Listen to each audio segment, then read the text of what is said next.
할렐루야. 오늘은 좀 차분한 것 같아. 할렐루야.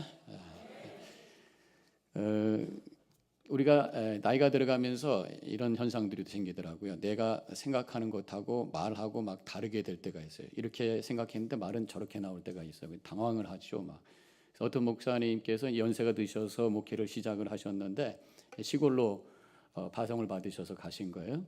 그분이 이제 말씀을 잘 준비했습니다. 오늘 본문에 있는 말씀을 가지고 준비했어요. 그래서 준비를 어떻게 했냐면 딱 나가가지고 여러분들 예수님께서 기적을 행하셨습니다. 물고기 2마리와 보리떡 5개로 5천 명을 먹이셨습니다. 할렐루야! 라고 하려고 마음을 먹었어요. 근데 나가서 이제 말씀을 정작하기는 여러분들 주님께서 기적을 행하셨습니다. 물고기 2마리와 보리떡 5천 개로 5명을 먹이셨습니다. 할렐루야! 아무도 아멘을 안 하고 가만히 쳐다보는 거예요. 근데 거기에 이제 교회가 작았으니까 할아버지 한 분이 목사님 나도 그 정도는 하겠수다 그러는 거예요. 그때 이제 정신이 벅적 들어가고 내가 슬프했구나 그래가지고 그래서 내가 그 다음 주일날 다시 그 말씀을 준비했어요. 그래가지고 여러분들 예수님께서 기적을 행하셨습니다. 물고기 2마리와 보리떡 5개로 5천 명을 먹이셨습니다. 할렐루야. 속으로지 잘했다 생각해서 이제 그 할아버지한테 할아버지도 그렇게 하실 수 있어요? 그랬더니 여전히 그렇게 하실 수 있어요? 그랬더니 할 수 있습니다. 아유 그럼 어떻게 할 수 있습니까? 지난주에 보리떡 5천 개로 5명을 먹었으니까 남은 거 나눠주면 돼. 그래요. 오늘 본문의 말씀을 가지고 우스갯소리를 하나 만든 게 있어서 한번 말씀을 나누었어요. 오늘 본문은 오병이어의 기적입니다. 우리가 너무나도 잘 알고 있는 말씀이죠. 배고픈 사람 5천 명, 아니 사실은 2만 명 정도 되는 사람들의 배를 다 부르게 해주셨다는 얘기입니다. 근데 이 말씀이 단지 먹는 것을 주시는 차원으로 우리가 이해해서는 안 돼요. 사실 예수님도 오늘 15절에 보면 이렇게 나와 있어요. 임금으로 삼으려는 줄 아시고 다시 혼자 산으로 떠나가시니라. 배를 부르게 했더니 사람들이 경제적인 문제를 해결해 주시는 분으로 생각하고 왕으로 삼을 줄 알고 그 자리를 피했다. 예수님은 경제적인 문제, 그저 우리가 배부르게 하시는 그러한 차원의 사역이 목표가 아니었다고 하는 것이죠. 우리 예수님은 우리의 삶을 총체적으로 우리의 영혼과 마음과 관계와 삶의 모든 부분을 총체적으로 풍성케 하시는 분이라고 하는 것을 다시 한번 우리는 고백해야 될 줄로 믿습니다. 그러면 오늘 질문이 어떻게 하면 우리의 삶 속에 이렇게 총체적인 삶의 풍성함을 경험할 수 있을까? 오늘 본문의 말씀과 더불어 마가복음 6장에 보면은 똑같이 오병이어의 기적을 말씀하고 있는데 이 두 가지를 함께 연결시켜 가면서 몇 가지 메시지를 찾아보려고 그래요. 첫째로는 무엇보다도 우리의 삶이 풍성해지기 위해서는 예수님께 나가야죠. 오늘 본문도 보면 예수님께 나왔기 때문에 그들이 풍성함을 체험했던 거죠. 5절에 이렇게 쓰여져 있어요. 눈을 들어 무리가 자기의 오심을 보시고 그래서 지금 예수님께 다가오고 있는 자들을 예수님께서 보고 계십니다. 단순히 그들의 외모를 보는 것이 아니라 그들의 상태를 보고 계세요. 배고파서 지쳐서 허기진 모습을 보시면서 안쓰러워하고 있는 예수님의 모습을 우리가 생각해 볼 수 있습니다. 마가복음 6장에 보면 그때가 저물 때라고 그랬습니다. 저녁이 지나고 밤이 되기 시작하는 그때예요. 아침부터 예수님을 쫓아다니면서 점심도 제대로 못 먹었죠. 저녁도 제대로 못 먹었죠. 그 기진에 있는 배고파하는 허기져 있는 그들을 보면서 안타까워하고 있는 예수님. 그래서 그들에게 오병이어의 기적을 행하신 것이죠. 여기서 우리가 깨달은 것은 우리가 주님 앞에 나갈 때에 우리 속에 있는 연약한 모습과 영적인 그러한 갈급한 모습을 가지고 나가기를 원하신다는 것이, 우리의 잘난 모습, 우리가 이룬 어떤 행적을 가지고 목이 곧은 모습으로 주님 앞에 서는 것이 아니라 주님 앞에 나갈 때는, 주님 앞에 설 때는 나의 부족함과 연약함을 고백하며 엎드려지기를 주님께서 원하시는, 그때 주님께서 예비하신 은혜로 우리의 심령을 충만케 채워주시는 줄로 믿으시기를 바랍니다. 예배라고 하는 게 뭐예요? 물론 하나님의 은혜에 대한 응답이라고 제가 정의했던 적이 있어요. 또 한 가지는 예배는 뭐냐? 하나님 앞에 항복하는 거예요. 하나님 앞에 나의 모든 것들을 내려놓고 하나님의 은혜 없으면 내가 살 수 없습니다. 주님을 바라보면서 갈급한 심령으로 주님을 향해 나가는 것이 바로 예배인 줄로 믿습니다. 오늘도 그런 마음으로 주님을 향해 나가오심으로 말미암아 풍성한 은혜를 체험하는 이 시간이 되시기를 주님의 이름으로 간절히 축원합니다. 지난번 우리 김병삼 목사님 오셨을 때에 주신 말씀 속에 제가 기억하는 게 있어요. 그분이 이렇게 믿음을 정의하셨어요. 믿음은 내가 하나님 앞에 얼마만큼 큰 것을 이루었느냐에 있는 것이 아니라, 믿음은 내가 하나님 앞에 얼마만큼 내려놓았느냐에 있습니다. 그렇게 말씀하셨어요. 얼마만큼 내가 이루는 거가 목표가 아니라 얼마만큼 주님 앞에 내려놓느냐가 목표라는 거죠. 주님께서도 우리에게 바라보기 원하시는 것이 내가 얼마만큼 주님 앞에 큰 일을 했느냐를 먼저 보는 것이 아니라 얼마만큼 주님 앞에 나를 비우고 내려놓고 나오느냐를 주님께서는 보기를 원하시는 줄로 믿으시기를 바랍니다. 그때 주님께서 비움만큼 채워주시는 거예요. 비움만큼 채워주시는 거예요. 마가복음 6장 34절에 큰 무리를 보시고 그 목자 없는 양 같음을 인하여 불쌍히 여기사 그랬어요. 백성들을 바라보면서 불쌍히 여기신 것이 단순히 배고프고 피곤한 그 모습만 바라보면서 불쌍히 여기신 것이 아니라 목자 없는 양같이 영적으로 허기진 모습, 영적으로 비어있는 모습, 영적으로 연약한 모습을 바라보면서 불쌍히 여기시는 주님의 마음을 이 구절에서 읽을 수가 있는 것입니다. 세상 것으로 채운다고 우리가 만족합니까? 세상 것을 많이 소유했다고 우리가 풍성하고 어떤 그런 존재적인 그런 존재가 가득 찬 그런 체험을 하게 됩니까? 아니. 주님으로 채울 때에, 하나님의 영으로 채울 때에 존재 충만한 풍성한 삶을 우리가 살게 되는 줄로 믿습니다. 근데 우리는 자꾸만 우리 속에 이 교만과 욕심과 죄가 채워져 있어요. 주님 앞에 나오면서도 여전히 그 욕심을 내려놓지 못하고 나와요. 그래서 와서도 또 비우기도 전에 채워달래. 주님 주십시오. 욕심과 교만뿐만 아니라 우리 속에는 걱정과 근심과 염려와 슬픔으로도 가득 차 있어요. 주님께서 은혜 주시기 원하시고 하나님의 영으로 채우기를 원하시는데 공간이 없어요. 그렇기 때문에 우리가 주님 앞에 나올 때 내 것을 내려놓아야 돼. 쏟아놔야 돼. 시편 62편 8절에서 그 앞에 마음을 토하라고 말씀하고 있어요. 다 내 것을 내려놓고 나는 아무것도 아닙니다 라고 하는 고백을 가지고 나올 때에 갈급한 심령이 되며 풍성한 하나님의 은혜로 충만하게 채워짐을 믿으시기를 바랍니다. 우리 기독교의 영성과 불교의 영성을 비교할 때에 불교의 영성은 비움의 영성이고 기독교의 영성은 체험이다 그래요. 그렇지만 저는 똑같이 먼저 비움이 필요하다고 생각합니다. 그런데 문제는 어디서 비우냐가 중요한 거예요. 그냥 스스로 비우는 게 불교입니다. 스스로 자기 속에 있는 모든 것들을 다 내려놓음으로 아무것도 아닌 상태, 무의 상태가 됐을 때 해탈이 되고, 해탈이 됐을 때 그것을 구원이라고 우리가 얘기할 수가 있죠. 근데 기독교는 마찬가지로 비우는 거예요. 그런데 혼자 비우는 것이 아니라 하나님 앞에서 비우는 것이. 하나님 앞에서 나를 다 비울 때에 그 순간에 하나님의 임재하심과 그 은혜와 하나님의 영이 우리 심령 속에 충만히 채워지게 되고 내 마음이 변하고 내 삶이 변하는 트랜스포메이션의 놀라운 역사가 일어나게 되는 줄로 믿습니다. 제가 얼마 전에 목사님들과 함께 기도 세미나 갔었어요. 기도 세미나에서 이 묵상 기도의 침묵 기도에 대해서 배우게 됐는데 그 침묵 기도는 결국은 비우는 기도라고요. 비우는 기도라고 하는 것을 배우게 되었습니다. 가만히 우리 침묵 기도, 대개 묵상 기도 그러면 눈 감고 입을 말은 하지 않지만 속으로 하나님께 이거 해주세요, 저거 해주세요 이렇게 기도하는 것을 우리가 침묵 기도라고 생각하고 묵상 기도라고 생각하는데 그게 아닌 거예요. 묵상 기도, 침묵 기도라고 하는 것은 하나님께 가만히 머물러 있으면서 가만히 머물러 있다 보면은 여러 가지 잡생각이 생겨요. 그리고 걱정거리가 생기고 염려거리가 생기고 여러 가지 궁리가 생기고 이런저런 복잡한 생각들이 막 나와요. 오히려 그런 것들을 주님 앞에 다 내려놓는 거예요.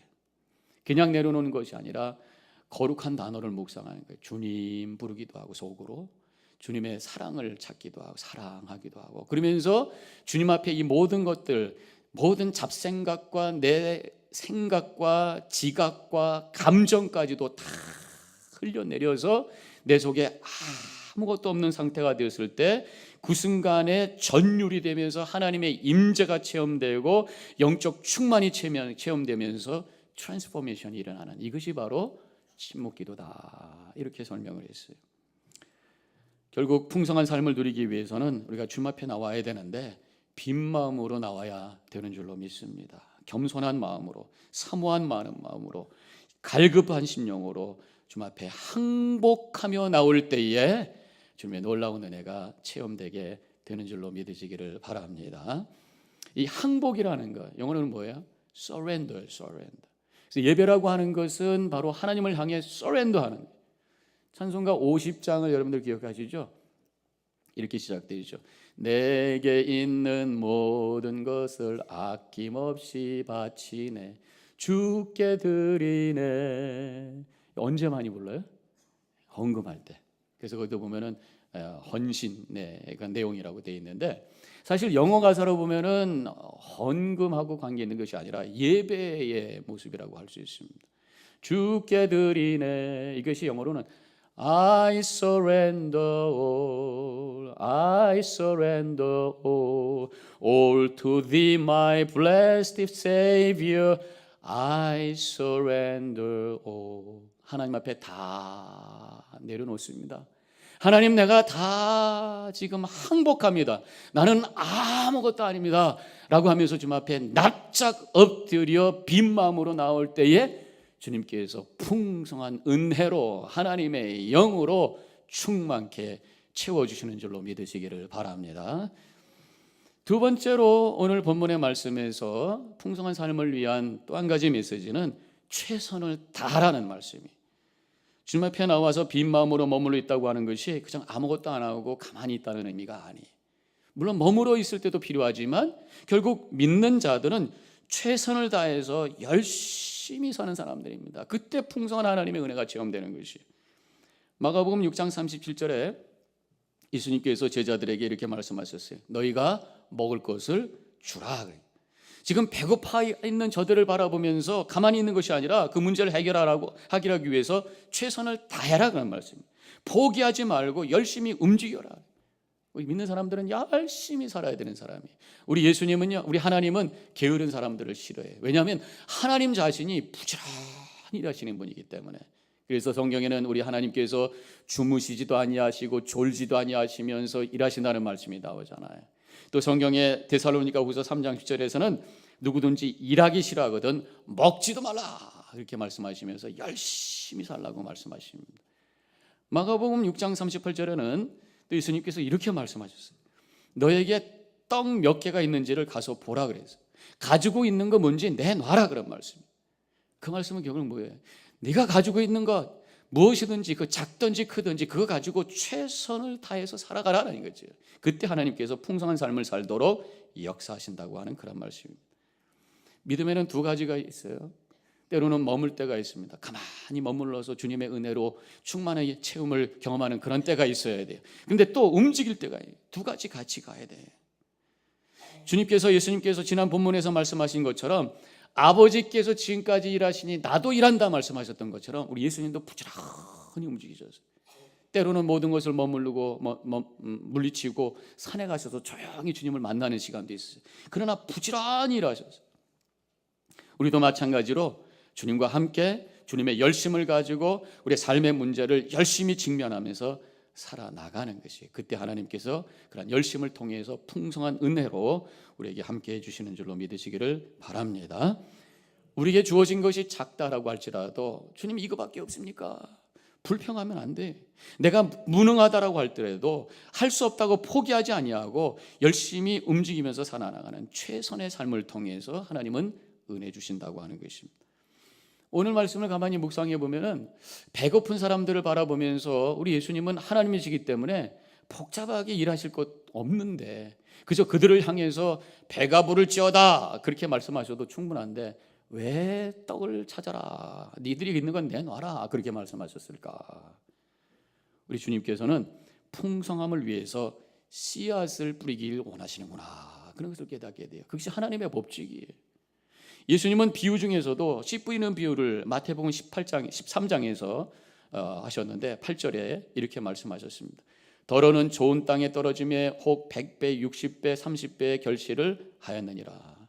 이것이 하나님의 법칙이라는 것이, 씨앗이 뿌려졌을 때에 수십 배, 100배 이러한 열매를 맺게 되는 것처럼 우리의 삶도 씨를 뿌릴 때에, 내가 가지고 있는 걸 가지고 최선을 다해서 씨를 뿌리고 농사 지을 때에 수십 배, 100배의 축복과 풍성한 은혜를 허락해 주신다고 하는 말씀인 것이, 내가 가지고 있는 한 알이 뭐예요? 하나님이 나에게 주신 시간이 있어요. 여러분들이 가지고 있는 재능이 있습니다. 능력이 있어요. 그걸 가지고 주님을 위해서 헌신하면서 부지런히 움직이는 사람을 통해서 하나님께서는 위대한 역사를 이루신다고 하는 것입니다. 내가 갖고 있는 것이 많고 적고 문제가 아니에요. 능력이 크고 적고 문제가 아닙니다. 내가 가지고 있는 것을 가지고 최선을 다하느냐, 열심히 하고 있느냐 아니냐가 문제라고 하는 것입니다. 지난주에 제가 이런 말씀 드렸죠. 하영주 목사님 마지막 떠나시기 전에 하셨던 말씀이, 여러분들 하나님을 위해서 바쁘게 사세요, 그런 말씀을 하셨다고 그랬죠. 바쁘게 사셔야 돼요. 인생은 참 바쁩니다. 근데 무엇을 위해서 우리가 바쁘게 살고 있는가, 그것이 문제라는 것이. 당연히 열심히 살아야 돼요. 근데 무엇을 위해서 우리가 열심히 사느냐는 것이. 그저 썩어질 몸뚱아리를 위해서, 잘 먹고 잘 살기 위해서만 바쁘고 열심히 살고 있어요. 거기서 진정한 풍성함이 우리 가운데 들어오는 것이 아니에요. 주님을 위하여, 영원한 것을 위해서, 거룩한 것을 위해서 바쁘게 사시기를 주님의 이름으로 간절히 축원합니다. 그때 주님께서 여러분들의 삶을 쓰셔서 복된 인생으로 세워주시는 줄로 믿으시기를 바랍니다. 많은 것을 갖는 것이 풍성한 삶이 아니에요. 바로 하나님께 쓰임받는 삶, 다른 사람들에게 거룩한 영향력을 끼치는 삶이 복된 삶이요 풍성한 인생인 줄로 믿으시기를 바랍니다. 요한복음 6장 9절에 여기 한 아이가 있어 보리떡 5개와 물고기 2마리를 가지고 왔나이다, 이런 말씀이 있습니다. 물고기 2마리와 보리떡 5개는 어린 아이가 내놓은 거예요. 어린 아이가 얼마나 배고프겠어요.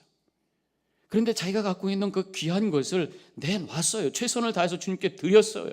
열심과 최선을 드렸을 때에 하나님께서는 그 아이에게도 풍성한 은혜를 주셨고, 모든 사람들이 다 먹고도 남는 풍성한 은혜를 허락해 주셨다고 하는 것입니다. 우리 믿는 사람들은 매사에 작은 일에도 열심히 최선을 다하는 사람이에요. 그런 사람을 하나님께서 쓰시는 줄로 믿습니다. 우리는 자꾸만 그런 얘기예요.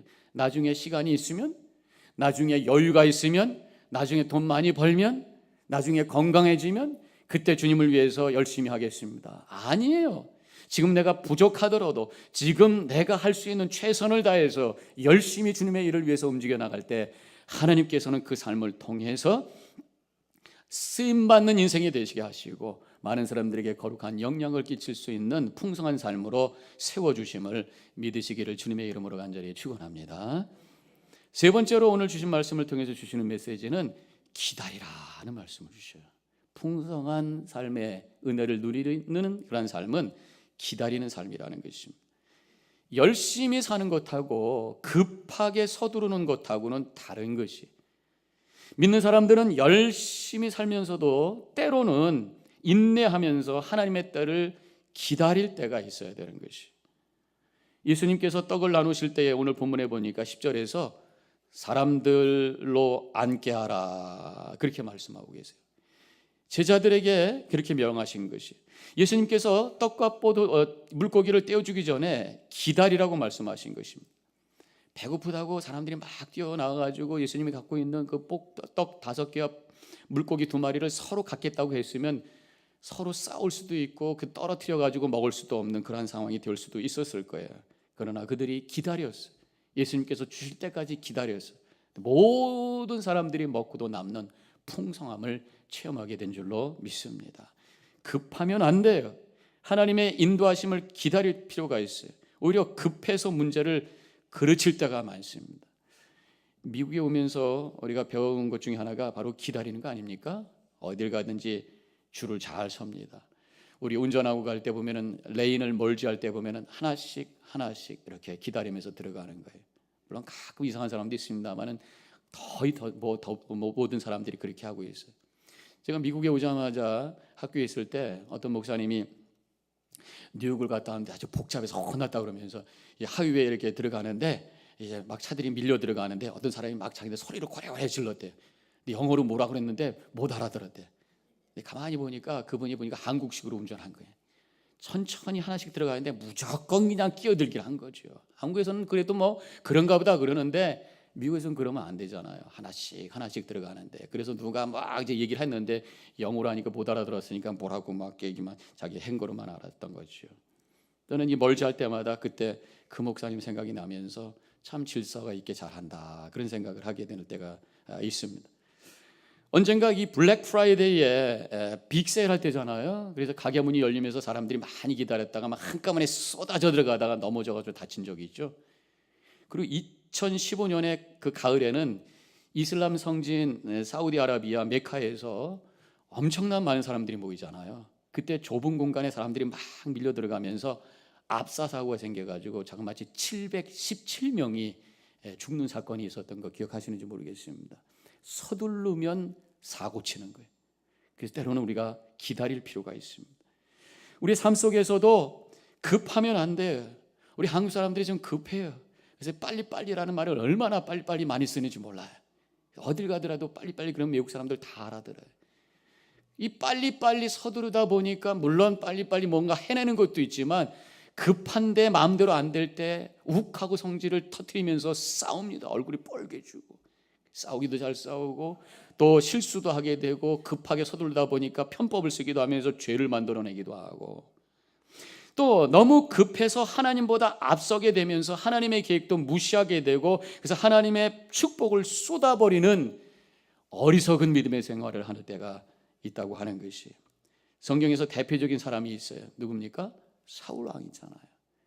사무엘상 13장에 보면은 이스라엘이 블레셋과 전쟁을 하게 돼요. 그때 사무엘이 사울 왕에게 내가 갈 때까지 기다려달라고 7일만 기다려달라고 가서 하나님께 제물을 드리고 그리고 전쟁을 합시다. 그래야 우리가 승리합니다. 사울이 기다리는데 사무엘이 오지 않습니다. 블레셋은 자꾸만 공격해옵니다. 초조합니다. 급합니다. 그래서 자기가 그냥 사무엘이 해야 될 제사장 역할을 자기가 그냥 해버린 거예요.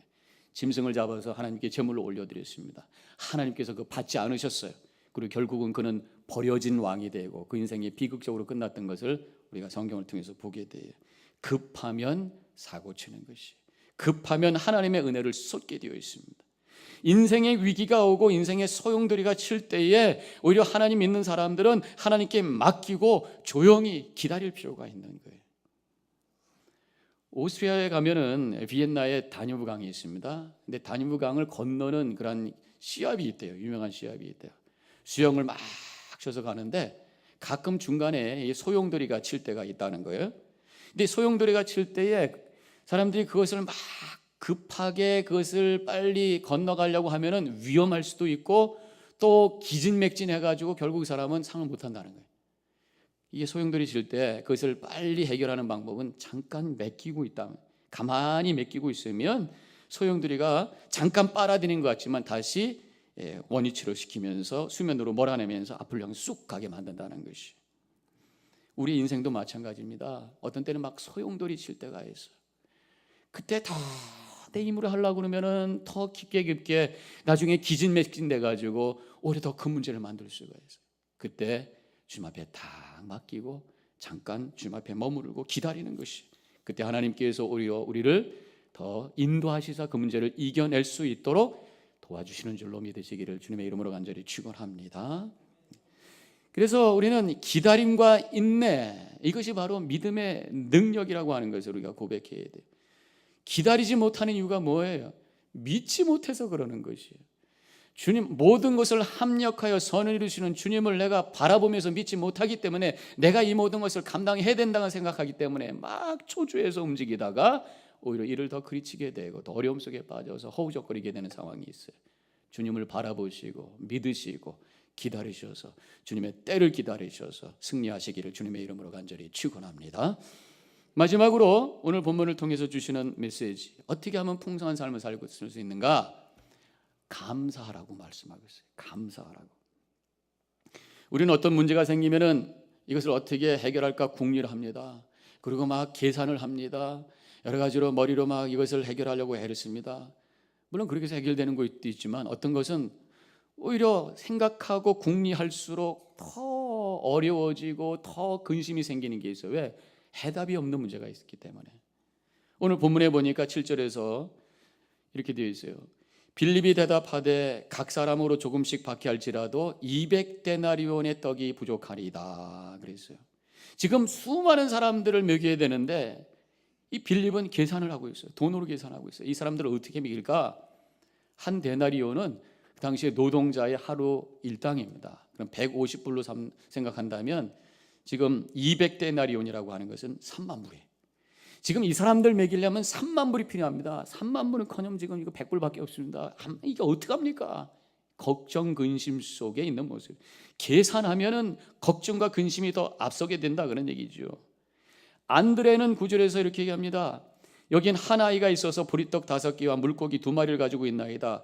그러나 이것이 이 많은 사람들에게 어떻게 되겠사옵나이까? 그래서 가지고 있는 것 가지고 비교해. 이 말이 안 됩니다. 걱정 근심, 포기하고 싶은 마음, 이런 것이 생기는 것이에요. 우리가 물론 계획도 하고 궁리도 해야 되겠지만 이것만 가지고 해결되지 않아요. 오히려 근심, 걱정이 더 앞서게 되고 부정적인 마음이 생기게 되고 포기하게 되는 거예요. 안드레와 빌립은 이렇게 했어요. 그러나 우리 예수님은 이 상황 속에서 어떻게 하셨는가? 11절에 나와 있습니다. 예수께서 떡을 가져 축사하신 후에 앉아있는 자들에게 나눠 주시고 그랬어요. 그 자그마한 것 가지고 주님께서는 축사하셨어요. 축사가 뭡니까? 영어로 보니까 give thanks, 감사하셨단 말이에요. 하나님의 은혜로 하나님을 향해 주님 감사합니다 라고 고백하며 기도하셨다. 그러면서 와지는 감동을 가지고 그것을 나누기 시작한 거예요. 그때 모든 사람들이 다 먹고도 남는 풍성한 은혜가 체험된 줄로 믿습니다. 그래서 여기서 깨달아진 게 뭐냐? 감사야말로 기적을 일으키는 믿음의 능력이구나라고 해요. 감사할 수 있는 사람이 믿음의 사람이요, 문제를 이길 수 있는 능력의 사람인 줄로 믿으시기를 바랍니다. 불평불만해봐요. 거기 믿음의 능력이 생깁니까? 매사에 불평불만하. 여러분 아침에 불평불만하다가 와서 예배 드리는데 그 예배가 은혜가 돼요? 그 예배를 통해서 감동이 됩니까? 안 돼요. 불평불만하는데 기도해봐요. 기도가 하나님과 연결됩니까? 기도 나오지도 않습니다. 감사가 있는 자가 예배할 때 하나님의 임재를 체험하게 되는 줄로 믿습니다. 감사가 있는 자가 기도할 때 하나님과 교통하는 기도가 되는 줄로 믿습니다. 감사하는 자가 믿음의 능력을 발휘하며 기적의 역사를 이루게 되는 줄로 믿으시기를 바랍니다. 애굽의 출애굽 과정을 가만히 보니까 이 가데스 바네아에서 12명의 그 탐정꾼들이 가나안에 들어갔다 나옵니다. 그때 10명은 갔다 와가지고 아주 부정적인 얘기하죠. 불평불만합니다. 막 원망합니다. 그런데 갈렙과 여호수아만 은혜로 고백하고 하나님이 주신 거라고 고백하고 감사하는 것이 결과가 어떻게 된 거예요? 10명과 또 10명과 함께 불평불만했던 사람들 40년 동안 광야에서 뱅뱅 돌다가 하나님의 축복의 땅은 들어가 보지도 못하고 사라진 인생이 되었어요.